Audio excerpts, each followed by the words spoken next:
Good morning, my friends. I've said it before, it's kind of been like a theme throughout my life. The concept of the winds of change. Not winds as in winds, but like the winds of change. Because the word wind implies no structure, and it implies vast, arborant movement. And to be a rock in the winds of change means that you are capable of receiving change, but not reactive to it. You don't have to change your internal state, but when you experience periods of your life where your identity's upgrading, where you're not feeling the same energy in those old places you would go, and when people in your lives change and mutate, it's so critical to have a internal mechanism that makes decisions for you. You don't want to be in the middle of these winds of change and be second guessing your decisions, because that's when you get swept by the winds of change. And that's, I think, like the full saying or the full quote is something along the lines of like, don't be swept by the winds of change. And in my life and in my experience, I am definitely in a hurricane of change. And I don't feel ungrounded. I don't feel challenged in that sense. I think maybe a little bit on the challenge side. The challenge isn't to be something I'm not. It's actually to stay the person that I've built while these new adaptations and new mechanisms of life are unfolding. To be specific, in my journey, I had been striving for many, many months to build an online business and to elevate my self-talk and my self-belief system in order to create a life where I can travel and do creative work and create a ecosystem and a career for myself in the field of creative direction, in the world of visuals and the music, and in building people's entrepreneurial identity with them. And I had been striving for so long to do it, thinking that I needed these things in place, or that I needed to have all of this planning and structure built before I were to step into that identity. And that shit killed me, because the friction of knowing you're meant for more but not able to access that is not a good place to be. And being here in downtown on my own clock, on my own compass, on my own dime too, doing 8 hours of visuals yesterday with my client and colleague, and as well as being in the mix of a new reality. This proves that the identity that I wanted to build for many months, this traveling creative director, it's here and it's now. Like, it's happening. Like, I am that thing. I am that person. All it took was a shift in self-belief.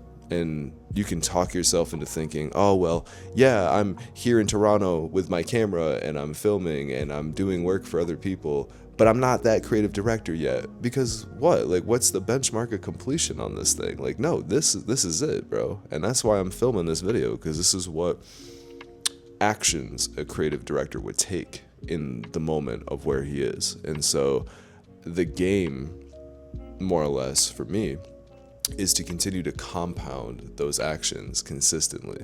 And what that does is reinforces the identity and the belief system that coincide with the identity that I'm looking to build. I think some of the highest valued traits and skills that you can have is the ability to see a pattern in real time, break out of that pattern, and then install a new one. And I say that because I've caught myself so many times going back to old behaviors that don't serve me. And even here on this trip, I had, these beliefs come up that I had thought that I had conquered and crushed. And it is really proof that you don't know yourself really internally until you test yourself. It's funny that your preparation will make you think in a delusional state that you're ready, but it's until you actually step onto the battlefield and start fulfilling and doing the work that you say you want to do is when you're going to know your real limit. And it's so crucial to know where you are in the journey, because if you can come up with the end goal and then you can figure out where you are right now, it's pretty simple to figure out that bridge between those two things. And in 2026, with ChatGPT, infinite libraries, like, the how is so easy to find. And I think it's ironic that we have all these tools and systems to learn how to do what we want to do, but not a lot of us are following through on that. And it's not so much the how or the tactic or the strategy, it's the internal state that you are living in when you are adopting these new behaviors. Because rigidity is the enemy of fluidity, and fluidity can also be the enemy of rigidity, but it allows you to adapt more quickly when you are less rigid. And if you can learn to adapt quickly in new environments, and especially while you're trying new things out about yourself, you're gonna have less judgment. And that allows you to, one, experience things better, but two, actually fucking internalize the change that you are building on yourself. I'm always in this back and forth war in my mind between, like, am I the person that I say I want to be? Is he here yet? Or am I fooling myself? But coming here, like I said, my own complete vocation just proves that this is who I am now. And I've had external circumstances recently that have proven that that identity is real. And it's up to me to just kind of almost accept it and be like, oh, like, yeah, I mean, I'm not at the end game, right, of where I want to be or what I want to do, but I'm in the game. And that sideline energy has got to go. Like, you got to stop observing shit and you got to get in the mix. Do what you say, right? Say what you do, or else this whole fucking experience is just a spectator sport and you're not actually being a player in the game. Couple that with the fear of mortality like I have. I have that fear just because I've lost a lot of people. I lost a parent at a young age, and I've lost friends that didn't even get a chance to really do life, with real freedom.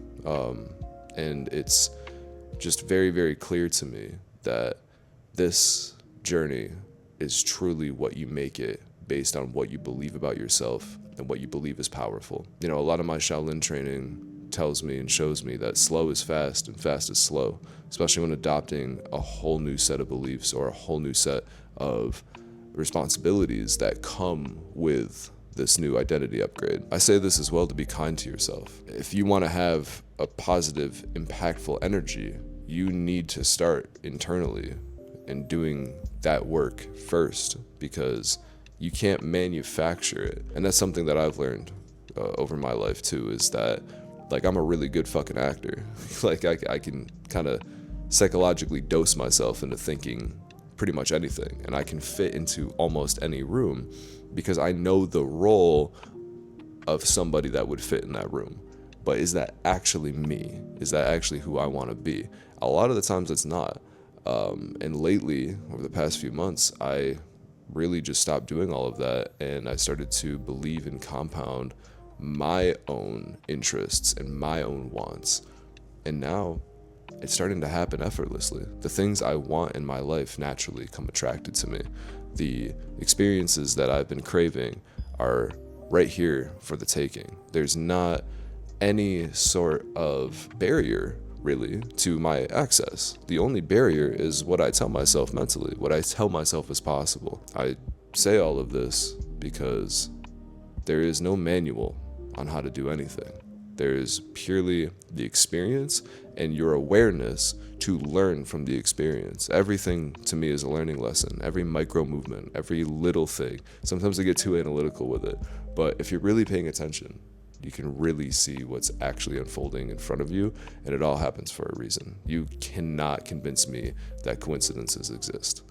There's just too much connectivity in the world, and we all feel the same things. We are all the same thing, and I think we all each individually have the power to shape worlds, but that power does not come from external validation. It comes from internal victory. And when I made that shift, everything changed in my life.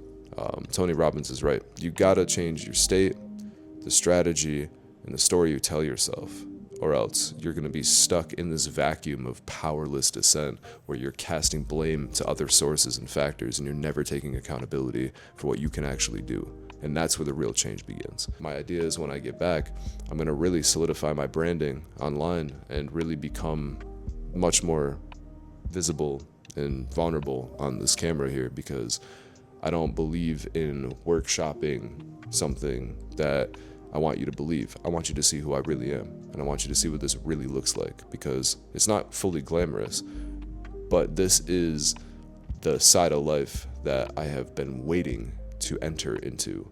And it didn't take 6 months of grinding and a bunch of work to make some little thing happen. No, it literally was just waking up one morning and realizing that I want to get into the fucking mix. And so I made the action happen. With that, take care of yourself. Measure your internal state.